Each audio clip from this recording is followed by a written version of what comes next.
O prefeito Marcelo Crivella anunciou que as escolas particulares da capital podem voltar a funcionar a partir do dia 3 de agosto. O retorno será opcional e deverá atender às recomendações sanitárias. Veja na reportagem. Há 4 meses é assim na casa da Graziela e do André. Os 3 filhos aprendem a lição pelo computador, até a aula de balé. E se depender da vontade dos pais, isso não vai mudar tão cedo. A vida deles continua perfeitamente. E é claro que eu não vou permitir que eles entrem numa sala de aula e corram um risco. Além disso, eu tenho pessoas de idade que moram com a gente. Vou botar eles também em risco? Você mandar os seus filhos para a escola para correrem o risco de pegarem Covid e acabarem no CTI, ou morrerem até, vale a pena esse risco? Vai depender de cada escola. O prefeito do Rio anunciou que a retomada das aulas presenciais não será obrigatória. Hoje mesmo de manhã, eu tive um encontro com representantes das escolas privadas que querem voltar de maneira voluntária dia 3 de agosto. Voltar de maneira voluntária, seguindo todas as regras da vigilância sanitária, dia 3 de agosto. As medidas de segurança vão além do uso obrigatório de máscara e do álcool em gel. Após passarem pela checagem de temperatura corporal, os alunos só poderão estudar em salas ventiladas e com distância de pelo menos 2 metros para os colegas. Além disso, se recomenda ainda que eles não compartilhem objetos. O acesso aos refeitórios e outras áreas comuns da instituição também será controlado. E as escolas serão autorizadas a adotar um sistema de rodízio, revezando as aulas presenciais com as remotas.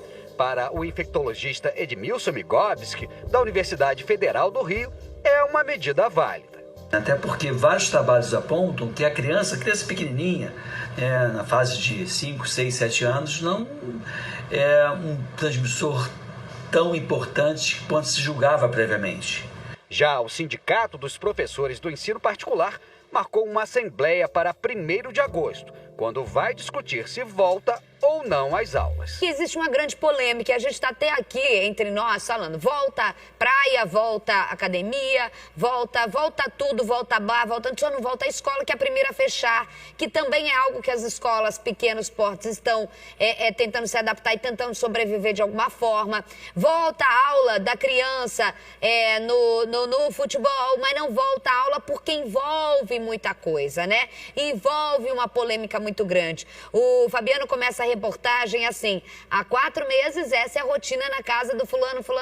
Há 4 meses essa é a rotina na casa da Isabelle Benito, do Diego San Germano, do Capitão América, do Cris, né, Cris? Eita, nós, todo mundo se adaptando, todo mundo aí, que ninguém se preparou, porque nunca ninguém imaginou que isso ia acontecer, não é verdade?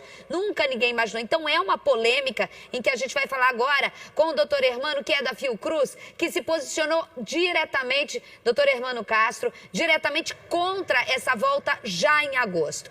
Doutor, por que vocês são tão veementes contra a volta às aulas, seja no fundamental, seja no infantil?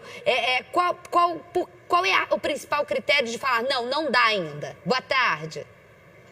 Boa tarde aí a todos os nossos telespectadores. Não é a hora ainda, a gente acha prematuro, porque as condições ideais não estão dadas ainda, né? É claro que no Rio de Janeiro teve uma boa redução de casos e de mortes, mas ele ainda não reflete o padrão de adoecimento e de contaminação dentro dos territórios. Vamos lembrar que esses casos que aparecem agora são casos testados pelo RT-PCR para o diagnóstico e que reflete muitas vezes aquele caso que adoeceu há 15 dias atrás, porque leva esse tempo todo, né, para poder chegar ao resultado e botar no sistema. Mesmo e isso daí, a gente acha que como o Rio de Janeiro abriu recentemente por outros processos produtivos, é possível que haja algum impacto, é preciso aguardar um pouco. Pode levar ainda uns 15 dias para a gente ter qualquer tipo de avaliação em função da abertura que foi feita nesses últimos 15 dias. O que levaria vocês a falar assim, não, agora eu acho que é algo seguro, para a gente ter uma noção de tempo? Então, vou entrar nisso agora. Essas crianças, elas tiveram melhores condições de fazer o isolamento social até diferente de crianças de comunidades mais precarizadas. Sim. Mas o ideal nesse momento, para ter todas as garantias, é que a gente consiga, e aí a Secretaria Municipal de Saúde deve dar esses elementos, consiga fazer a testagem para aqueles casos leves e suspeitos. Vocês lembram que no início da pandemia, isso não era feito, como não é feito até agora. Só faz o teste quem interna. Então, eu não sei, por exemplo, eu só fiz internado. Hoje, os estudos têm mostrado que provavelmente é uma subnotificação de casos, que pode variar de 6 até 10 vezes. O que significa o seguinte, eu só vou ter controle, e isso a OMS foi muito taxativa essa semana, nesse pronunciamento, eu só vou conseguir ter controle sem a vacina ainda, conseguir identificar os casos suspeitos, leves, onde eu faço a testagem. Se eu conseguir no município, pelo menos, fazer isso em 90% dessa população de casos suspeitos, testar pelo menos 10 a 30 pessoas no seu entorno para fazer aquele bloqueio, eu aí vou ter um controle da pandemia. Aí eu não vou colocar em risco aquelas crianças, eu vou reduzir muito a circulação de pessoas que ainda podem ter o vírus. Então, esse é um dado importante, que a gente já falava disso lá no início da pandemia, mas teve muito mais investimento na UTI, nos hospitais, é necessário, realmente foi, mas agora, com a diminuição, é preciso fazer um redirecionamento desse investimento. A desmobilização desse setor não significa que tem que economizar na saúde. Agora é investir nos territórios para o diagnóstico. Laboratório, precisamos testar mais. Imagina, o Brasil foi um dos países que menos testou no mundo inteiro. Aqui a gente não testa, só quem interna. Então, nesse momento, a maior garantia é fazer o bloqueio e a testagem de casos leves e casos suspeitos. Esse é um passo para que a gente possa dar segurança. Não, eu tenho falado, escola não é supermercado nem restaurante. Escola é onde você cuida dessas crianças. E eu não posso, de maneira nenhuma, colocar qualquer nível de insegurança nesse cuidado dentro dessas escolas. Não é só gel, não é só higienização, tem a mobilização na cidade, tem as crianças que são portadoras, que podem não adoecer, mas vão transmitir para suas casas. Tem o transporte, né? Transporte dentro de vans. Eu só vou corrigir uma coisa aqui, que você falou que lá no começo fizeram investimento em UTIs, isso e aquilo que era necessário. Só fizeram errado, né, doutor? Fizeram em algo que não funcionou. Não fez em hospitais, isso que é o mais doloroso pra gente. Fizeram sim, mas no hospital de campanha, que não funcionou, que não mostrou, que veio. Doutor, a senhora imagina no prognóstico aí, se a gente vai ter, já dá para ter um prazo de quando o senhor imagina que as aulas possam realmente, a gente ver criança sentada na cadeirinha ali, dá para ter uma noção? Olha, essa noção é exatamente no momento que a gente tiver o controle da pandemia. Ainda não dá para saber. Porque não dá para saber. O controle da pandemia, eu já tenho uma redução, então eu já tenho um investimento menor. Pegar esse investimento agora e investir para diagnosticar casos leves e suspeitos.